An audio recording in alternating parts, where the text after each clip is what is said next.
إن الحمد لله نحمده ونستعينه ونستغفره ونعوذ بالله من شرور أنفسنا وسيئات أعمالنا من يهده الله فلا مضل له ومن يضلل فلا هادي له أشهد أن لا إله إلا الله وحده لا شريك له وأشهد أن محمدا عبده ورسوله يا أيها الذين آمنوا اتقوا الله حق تقاته ولا تموتن إلا وأنتم مسلمون يا أيها الناس اتقوا ربكم الذي خلقكم من نفس واحدة وخلق منها زوجها وبث منهما رجالا كثيرا ونساء واتقوا الله الذي تساءلون به والأرحام إن الله كان عليكم رقيبا يا أيها الذين آمنوا اتقوا الله وقولوا قولا سديدا يصلح لكم أعمالكم ويغفر لكم ذنوبكم ومن يطع الله ورسوله فقد فاز فوزا عظيما أما بعد فإن خير الحديث كتاب الله وخير الهدي هدي محمد صلى الله عليه وسلم وشر الأمور محدثاتها وكل محدثات بدعة وكل بدعة ضلالة وكل ضلالة في النار.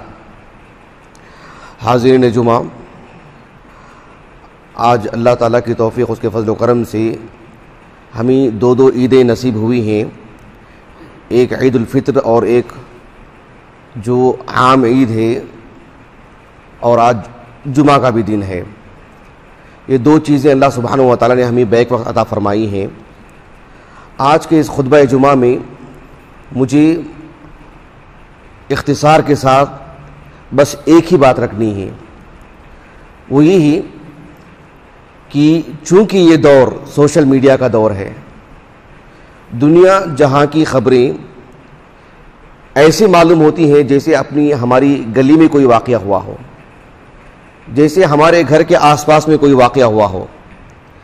جس جلدی کے ساتھ اور جس تیزی کے ساتھ ہم اپنے محلے کی خبروں سے واقف ہوتے ہیں، اسی قدر ہم عالمی سطح کی خبروں سے بھی واقف ہو جاتے ہیں. مجھے آج کے اس خطبہ جمعہ میں کہنا یہ ہے کہ فی الحال فلسطین کے مسئلے کو لے کر سوشل میڈیا میں جو غیر ذمہ دارانہ گفتگو ہو رہی ہے جذباتی مسلمانوں کی طرف سے، یہ اپنے آپ میں بہت ہی بری بات ہے. بات کیا ہے؟ فلسطین کے مسلمانوں کے ساتھ فی الحال جو معاملہ ہو رہا ہے، مسلمانوں کی بڑی تعداد، ہمارے اس ملک کی میں بات کر رہا ہوں، پڑھے لکھے لوگوں کی میں بات کر رہا ہوں، جن کے ہاتھوں میں موبائل ہے اور جو فیس بک استعمال کرتے ہیں، واٹس ایپ استعمال کرتے ہیں، اس طرح کا واقعہ جب بھی رونما ہوتا ہے مسلم ممالک پر لعن طعن شروع کر دیتے ہیں، خصوصاً حکومت سعودیہ کو ہدف بناتے ہیں، دیگر مسلم ممالک کی عزت اتار دیتے ہیں. مسلم حکمرانوں کو بے غیرت کہنا، ان کے ایمان پر ڈاکہ ڈالنا انتہائی درجے کی بے ایمان ہونے کی بات ہے. یہ کسی طور پر بھی مناسب نہیں ہے. ہم اپنے گھر کے سرپرست ہیں، اپنے محلے کے سرپرست ہیں، کسی ادارے کے سرپرست ہیں، کوئی مسجد کا سرپرست ہے، وہاں بھی کسی پر ظلم ہوتا ہے. خاندان میں کتنی عورتوں پر ظلم ہوتا ہے، کتنے مردوں پر ظلم ہوتا ہے، کتنے غریب لوگوں پر ظلم ہوتا ہے. اور بہت سارے لوگ جو سرپرست ہوتے ہیں، ذمہ دار ہوتے ہیں، طاقت ہوتی ہے، لیکن ان کی مدد نہیں کر سکتے. کس کس پر گفتگو کریں گے؟ کس کس پر انگلی اٹھائیں گے؟ ہمارے ہاتھ میں موبائل ہے اور جو ہے بس ایک شوق ہے، لکھتے جاتے رہتے ہیں. حکومت سعودیہ کو دیکھو، فلاں مسلم ملک کو دیکھو، فلاں مسلم ملک کو دیکھو، 50 سے زائد مسلم ممالک ہیں، ان کی بے غیرتی دیکھو، ان میں ایمان نہیں ہے، ان میں وہ نہیں ہے. یہ خود ایک بے ایمانی کی بات ہے. اللہ سے ڈرنا چاہیے. اللہ تعالیٰ آپ کو آپ کے تعلق سے پوچھے گا، ہر فرد مسئول ہوگا. تلک امۃ قد خلت لها ما کسبت ولکم ما کسبتم ولا تسألون عما كانوا يعملون. اللہ سبحانہ و تعالیٰ کسی دوسرے کے حق میں ہم سے نہیں پوچھے گا. ہم ہمارے گھر کے حق میں کتنے ذمہ دار ہیں بتائیے. ہم ہمارے خاندان کے بارے میں کتنے ذمہ دار ہیں بتائیے. یہ ایک طرح کا تماشا بنا کے رکھا ہے کہ اس طرح کے واقعات جب بھی ہوتے ہیں عالمی سطح پر مسلم ممالک کو کوسنے لگتے ہیں. اللہ تعالیٰ کا شکر ادا کیجیے، اللہ تعالیٰ ہمیں کسی مسلم ملک کا بادشاہ نہیں بنائے ہیں. وہ بھی ایک آزمائش ہے. جس طرح سے ادارے کا ایک ذمہ دار بنتا ہے، گلی کوچے کا ذمہ دار بنتا ہے، ایک ملک کا بھی کوئی ذمہ دار بن جائے، آزمائش ہے. وہ آسان بات ہے. ہم ہمارے تعلق سے بہت سارے عذریں تلاش کرتے ہیں کہ مجھ سے ایسے نہیں ہوا، کیوں؟ میرے ساتھ ایسا اور ایسا معاملہ ہے.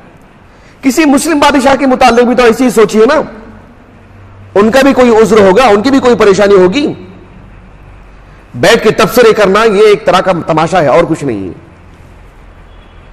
اللہ سبحانہ و تعالیٰ نے ہمیں بہت بڑا ہتھیار دیے ہیں. کسی بھی مسلمان سے متعلق ہم دعا کر سکتے ہیں، لیکن چونکہ روحانی چیزوں پر اتنا ہمارا یقین نہیں ہے جتنا کہ مادی چیزوں پر یقین ہے. اثر و رسوخ پر، تعداد پر، پیسوں پر جو ہمارا یقین ہے وہ دعاؤں پر ہمارا یقین نہیں ہے. کیوں؟ اس میں ہماری بھی تو مصولیت ہے نا. دعا کرنے جائیں گے، دعا قبول نہیں ہوگی تو وہ آفت ہمارے اوپر آئے گی نا کہ ہم اتنے لائق نہیں کہ ہماری دعا قبول ہوئی، لیکن ہم ذمہ دار دوسروں کو ٹھہراتے رہتے ہیں. دیکھو انہوں نے کچھ نہیں کیا، انہوں نے کچھ نہیں کیا. ٹھیک ہے آپ دعا کر دیجئے، دیکھتے ہیں اگر آپ کی جھولی بھر جاتی ہے. تو یہ جو ہم کر سکتے ہیں وہ ہم نہیں کرتے ہیں، لیکن دوسرے پر انگلی اٹھاتے رہتے ہیں. دعا کا جو مسئلہ ہے اللہ سبحانہ و تعالیٰ نے بہت عام رکھا ہے. ایک مسلمان جو ظاہر میں نہتا مسلمان ہے، بند کمرے میں بیٹھ کر کے عالمی سطح کے مسائل حل کر سکتا ہے دعا کے ذریعے سے. اتنا عام رکھا اللہ نے دعا کو. انبیاء علیہ السلام کی دعاؤں میں جہاں وہ اپنے لیے دعا کرتے، اپنے قرب و جوار کے مسلمانوں کے لیے دعا کرتے، وہ دور دور تک کے مسلمانوں کے لیے بھی دعا کرتے جو ابھی پیدا بھی نہیں ہوئے ہیں. آپ دیکھو قرآن مجید میں سورۃ نوح علیہ السلام سے متعلق جو سورت ہے، آپ کی پوری دعوتی کارکردگی اس میں ذکر کی گئی ہے. آخری آیت کریمہ میں ان کی دعا اللہ تعالیٰ نے نقل فرمائی، رب اغفر لی ولوالدی ولمن دخل بیتی مؤمنا. اے اللہ میری مغفرت فرما دے، میرے والدین کی، اور جو بحیثیت مسلمان میرے گھر میں داخل ہو.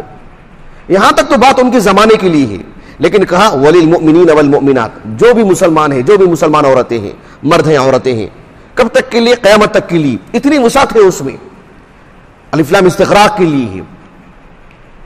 ابراہیم علیہ السلام نے دعا فرمائی سورۃ ابراہیم میں، ربنا اغفر لی ولوالدی وللمؤمنین یوم یقوم الحساب. آپ نے اپنے لیے، اپنے گھر والوں کے لیے اور سبھی مسلمانوں کے لیے دعا کی. اتنا عام رکھا اللہ تعالیٰ نے. اللہ کے رسول سے کہا سورۃ محمد میں، فاعلم انہ لا الہ الا اللہ واستغفر لذنبک وللمؤمنین والمؤمنات. اللہ تعالیٰ نے اللہ کے رسول سے کہا کہ آپ اپنے لیے بھی اور سبھی مسلمان مردوں اور عورتوں کے لیے، صرف اللہ کے رسول کے جو زمانے میں تھے وہ نہیں، قیامت تک کے لیے.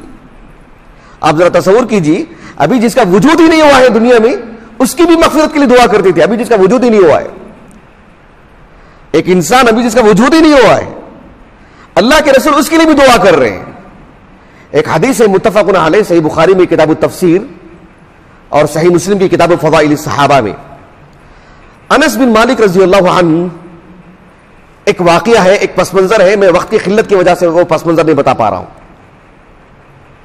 ایک مناسبت تھی، ایک درد اور غم پہنچا ان کو، انس بن مالک کو رضی اللہ عنہ. اس مناسبت سے زید بن ارقم رضی اللہ عنہ نے انہیں خط لکھا، اور خط لکھ کر کے تسلی دی، حوصلہ دیا ان کو. اور وہ حوصلہ جو انہوں نے دیا ہے کن الفاظ میں؟ اللہ کے رسول کی ایک حدیث لکھ کر کے کہا کہ آپ کو غم زدہ ہونے کی ضرورت نہیں. آپ کے بچوں پر، آپ کے پوتوں پر، آپ کے گھر والوں پر جو آفت آئی ہے نا، آپ کو گھبرانے کی ضرورت نہیں. زید بن ارقم کہہ رہے ہیں انس بن مالک سے رضی اللہ عنہ اجمعین، کہا کہ تمہارے گھر والوں میں جو حادثہ ہوا ہے، تمہارے گھر کے بہت سارے لوگوں کی موت ہو چکی ہے، ان کا انتقال ہو چکا ہے ایک مناسبت اور حادثے کے تحت. لیکن دیکھو اللہ کے رسول نے دعا کی. زید بن ارقم کہتے ہیں، اور زید بن ارقم مہاجر صحابی ہیں اور انس بن مالک انصاری صحابی ہیں. کہا کہ تم کو غمزدہ ہونے کی ضرورت نہیں. اللہ کے رسول نے دعا فرمائی، اللہم اغفر للانصار، اے اللہ تو انصار کی مغفرت فرما دے. قیامت تک کے لیے جو مسلمان بھی اللہ کے دین کے لیے مدد کرے گا وہ انصار میں سے ہے. لیکن انصار ایک اصطلاح ہے نا، مخصوص افراد کے لیے ہے نا.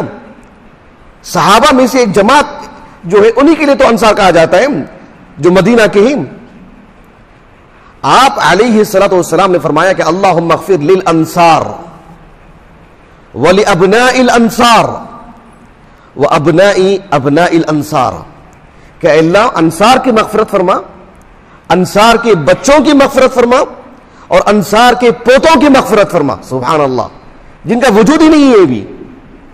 جن کی ابھی ولادت ہی نہیں ہوئی, دنیا میں آئے ہی نہیں, ان تک کے لیے دعا کر رہے ہیں اللہ کے رسول صلی اللہ علیہ وسلم. اتنا عام رکھا گیا اسلام میں دعا کے لیے. آپ تصور کیجئے آج جس ہم دور میں جی رہے ہیں 1442 ہجری شوال کی 1 تاریخ ہے, ہم پچھلی 1400 سال کے لیے مسلمانوں کے لیے جہاں دعا کرتے ہیں, وہیں پر فی الحال دنیا بھر میں جہاں جہاں مسلمان ہیں ہم ان کے لیے بھی دعا کر رہے ہیں. کتنی وسعت ہے دعا کے اندر. سورۃ الحشر کی جو آیت کریمہ ہے نا, اللہ تعالیٰ نے فرمایا والذین جاءوا من بعدهم یقولون ربنا اغفر لنا ولاخواننا الذین سبقونا بالایمان ولا تجعل في قلوبنا غلا للذین آمنوا.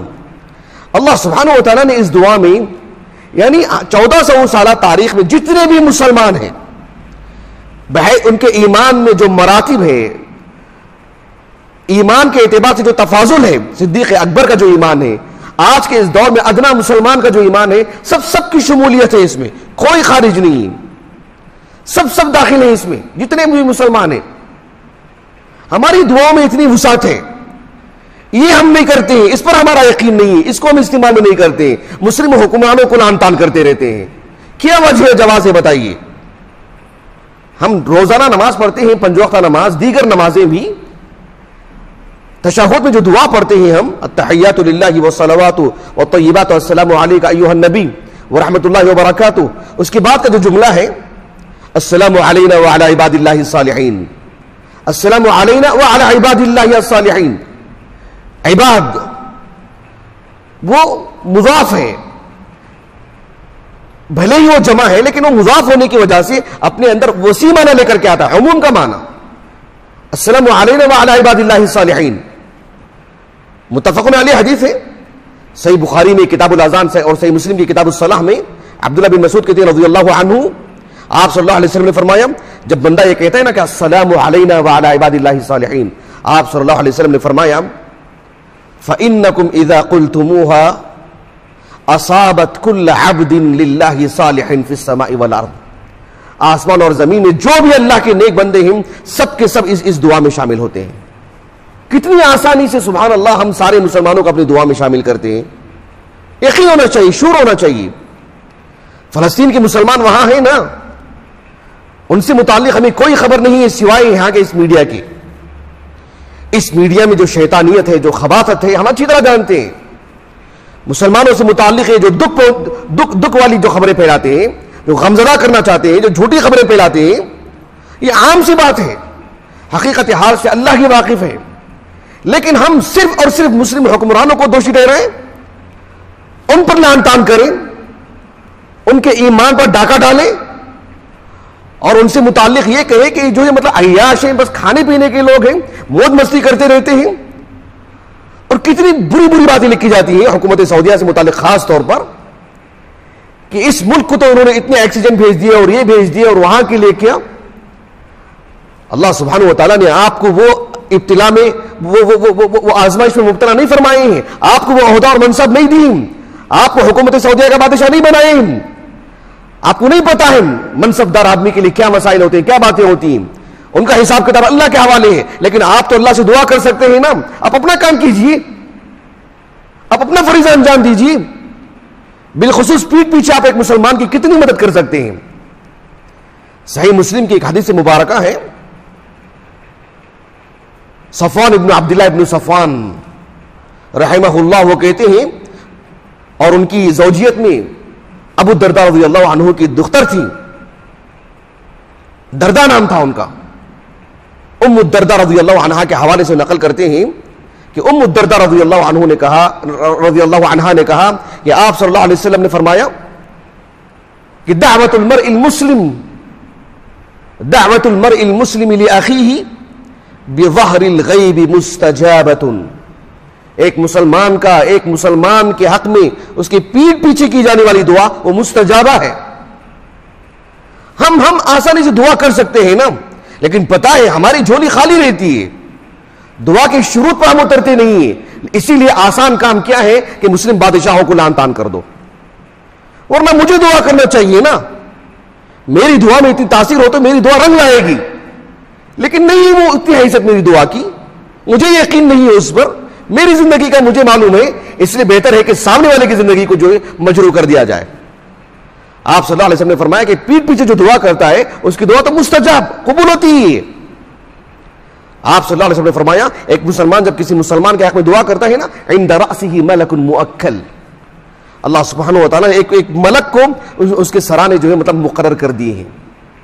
کلما دعا لأخیہ بخیر، جب بھی وہ اپنے ایک مسلمان بھائی کے لیے بھلائی کی دعا کرتا ہے تو قال الملک المؤکل، وہ جو متعین کیا وہ جو فرشتہ ہے وہ کہتا ہے کہ آمین. ایک تو تم نے اس کے حق میں جو دعا کی اللہ تعالیٰ اسے قبول کرے، اور وَلَكَ بِمِثْلٍ، وہی چیز آپ کے بھی نصیب میں آ جائے. اتنا آسان معاملہ ہے، اتنی آسان سی جو بات ہے کہ ہم اپنے کسی بھی مسلمان بھائی کو کسی بھی مناسبت سے دعا کر لیتے ہیں. یہ جو کرنے کا کام ہے یہ ہم کو کرنا چاہیے. اس سے بڑھ کر کے تبصرے کرنا، فیس بک پر لکھنا، واٹس ایپ پر لکھنا، پھر دسیوں لوگوں کے اس پہ کمنٹس آتے ہیں، سبحان اللہ العظیم. اللہ سبحانہ و تعالیٰ کے ہاں ایک ایک حرف کا حساب کتاب دینا ہے. جہاں ان مسلم بادشاہوں کو حساب کتاب دینا ہے ان کو بھی حساب کتاب دینا ہے.